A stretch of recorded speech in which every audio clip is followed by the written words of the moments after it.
Como seguramente ya saben, si son de Argentina y están en Twitter básicamente, a través de un hilo de la misma red social, el humorista, entre comillas, Nick, mostró cómo la estatua de su personaje icónico Gaturro se encuentra en la Plaza Perón y fue absoluta y sistemáticamente vandalizada, y empezó todo un descargo, empezó también un montón de movimiento social de la gente, porque uno sí, a ver, Nick sale a decir, ay, pobre mi estatua, ay, ¿qué pasa con esto? Bueno, la gente la verdad es que le tiene bastante rencor. Ya ahondaremos en esto en el video, pero por lo pronto, esta estatua fue inaugurada durante la gestión de Cristina Kirchner en 2013. Es medio, por así decirlo, satírico el hecho de que esté en la Plaza Perón y haya sido inaugurada durante la gestión de Cristina Kirchner, cuando Nick es un absoluto detractor del gobierno de turno, del peronismo particularmente. En este hilo de Twitter podemos ver que la estatua estaba impecable y reluciente en el momento de su estreno, pero a medida que pasó el tiempo empezó a sufrir ataques cada vez que él cuestionó al gobierno en sus redes sociales. Lo que decía es que pasaron los años, en 2019 le cortaron la mano, quizás una referencia a lo que pasó con Perón, y luego comenzó la vandalización continua y sistemática cada vez que publicó algo inconveniente para el poder, dice Nick Gaturro. Además, Nick enumera las agresiones hacia su persona que volcaron en la estatua. Como siempre, amenazas, insultos antisemitas, intimidaciones políticas. Esto recordemos que tiene que ver con aquellos tweets que le respondió el ministro en su momento, Aníbal Fernández. En un tuit del 8 de octubre del 2021, si mal no recuerdo, Nick estaba diciendo que regalaban heladeras, garrafas, viajes de egresados, planes, platita, todo lo que sea, todo lo que venga, y arremetía contra el gobierno diciendo que nunca se escuchaba nada de trabajo, esfuerzo, futuro, porvenir, e insistiendo que al gobierno de turno lo va a volver a derrotar la dignidad del pueblo. A todo esto, Aníbal Fernández lo cita respondiéndole que muchas escuelas y colegios de la Ciudad Autónoma de Buenos Aires reciben subsidios del Estado, y está bien. Por ejemplo, la escuela y colegio Hort. El ministro le pregunta, ¿la conoces o querés que te diga que te haga un dibujito? Excelente escuela, ¿la conoces? Y todo esto fue tomado como una amenaza. ¿Por qué? Porque es la escuela a la cual concurren las hijas de Nick. Y denunció a Aníbal Fernández justamente por responder de manera amedrentadora con una información que no debería tener. De esta historia también surgieron otros memes por parte de Nick diciendo, ministro, con nuestros hijos no, usando su personaje Gaturro, y los consiguientes descargos a través de Twitter. Nick decía, el ministro de Seguridad me dedica un tuit persecutorio con una amenaza velada, dando a entender que conoce el colegio al que van mis hijas menores. Y continúa diciendo que el rector del colegio Hort confirmó que no recibe ningún tipo de subsidio del Estado, cero subsidio. El ministro da información falsa y horas después, Fernández Aníbal, que es la cuenta de Twitter del ministro, lo borró y también bloqueó a la cuenta de Nick. La Asociación de Entidades Periodísticas Argentinas, o sea la ADEPA, condena las expresiones intimidatorias del ministro y se solidariza con Nick. Eso como para mencionar uno de los casos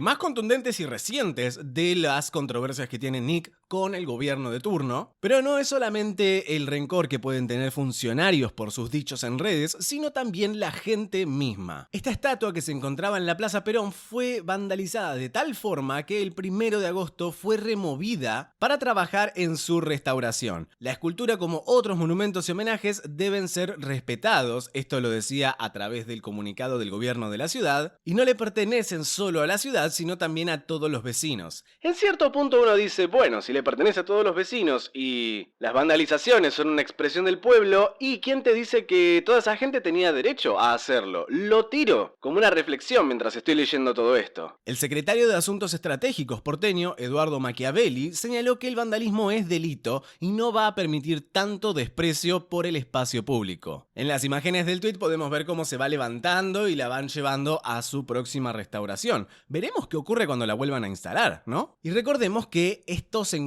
el lugar donde estaba la estatua se encuentra en el marco del Paseo de la Historieta, que inició con la figura de, por ejemplo, Mafalda y continuó con el Eternauta, Clemente, entre otras icónicas historietas y personajes de autores argentinos. Mucha gente incluso subió sus propias imágenes agrediendo a la estatua con martillos o directamente puñetazos sobre la escultura, y todo esto desbocó en cierto punto con memes en la internet. A ver, un mediático bastante icónico chico de nombre Samid se sumó a una campaña justamente para vandalizar la nueva estatua de Gaturro. Alberto Samid respondió a un tuit de una persona que decía ¿quién para ir a vandalizar el nuevo Gaturro? Y el otro le responde yendo no, llegando. Y también cabe recordar que a principios de julio de este año, Samid y Nick tuvieron sus cruces también en Twitter. Chicos, si no tienen Twitter se pierden de todo esto. De paso, síganos @Servinian en Twitter. ¿Por qué no? Este cruce fue por un partido de River contra Vélez y el árbitro Roberto Toba y el equipo del VAR, o sea, el coso de ese que se filman y ven si algo fue falta o no. Pero bueno, de lo que no nos tenemos que olvidar, gente, es justamente que Nick y su personaje fueron sistemáticamente también denunciados por plagio. No es solamente una cuestión de política, de que, está en contra del gobierno y como es historietista no puede opinar sobre el gobierno. No, todos tienen derecho a tener su opinión. Pero sí es cierto que la gente le tiene mucho rencor y mucha bronca porque ha hecho una carrera, ha hecho una vida en la cual se han sistemáticamente probado copias, robos, plagios y falta de originalidad. Porque digamos la verdad, ¿qué tipo de persona necesita incurrir en esas actividades? La gente que no tiene talento, la gente que no tiene ideas. Tu trabajo es tener ideas y no vas y robas. Por ejemplo, 2 puntos. Acá tenemos un ejemplo directamente tomado de un hilo de Twitter de una cuenta que se llama Alan Completa o Alan Comple. Y ya de entrada podemos decir que Gaturro es extremadamente similar a Garfield. Los colores muy similares, la actitud en cierto punto también. Y continuamos con otros ejemplos. A ver, primero Fontana Rosa, venderemos cara a nuestra derrota. Frase muy textual y no es como que sea una expresión que se dice a diario, sino que es bastante particular. Uno de sus plagios también más famosos fue directamente Aquino, creador de Mafalda. Y de este tenemos varios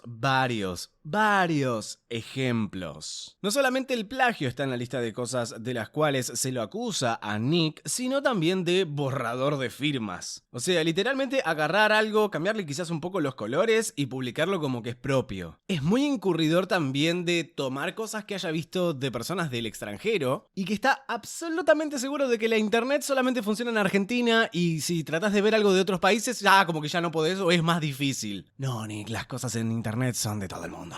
Plagio de ratones, plagio de cavernícolas, de pantallas planas. También plagio al mismísimo Peter Capusotto, o sea, su personaje Mickey Vainilla. Y uno de los casos más impactantes fue la copia, el plagio que le hizo a una portada de The Economist. Un medio súper reconocido, súper leído en todo el mundo, y Nick fue y le choreó el concepto, y esto no pasó desapercibido. El mismísimo autor de la portada de The Economist, Luca Turbino, lo compartió en Twitter. Dijo, ok, entonces Nick Gaturro copió mi trabajo, arrobándolo, Aparentemente él solo copia a los mejores, pero no puede tener sus propias ideas. Anything to say, Mr. Gaturro? A La Nación, o sea, preguntándole si tenían algo que decir a Gaturro y a La Nación. Y a todo esto es muy gracioso porque, volviendo a la vandalización de su estatua, Nick decía, ya hay más de 100 personas identificadas. Me imagino que a esta altura ya son muchísimas más. Pero también acompañaba la frase diciendo, y más allá de Gaturro, porque hay más de 1500 objetos vandalizados en Ciudad Autónoma de Buenos Aires, la vandalización del espacio público se convirtió en un deporte, en una diversión. Y hay malas noticias. No se puede hacer cualquier cosa en la vida. Me pregunto si con el mismo concepto corta, roba, plagia ideas para publicarlo en sus propias redes sociales y generar la interacción que por su propia cuenta claramente no es capaz de hacerlo. Y cerramos este video con una imagen de Gaturro que nos toca de lleno. En el texto se puede leer, estudien, porque en el futuro vendrán más pandemias y vamos a necesitar médicos, científicos y biólogos, y no youtubers y tiktokers. Bueno, Nick, en un par de meses se abren las inscripciones en la UBA. Espero vernos ahí. Por lo pronto, me despido. Mi nombre es Fede Servinian. Y esto pasó hoy.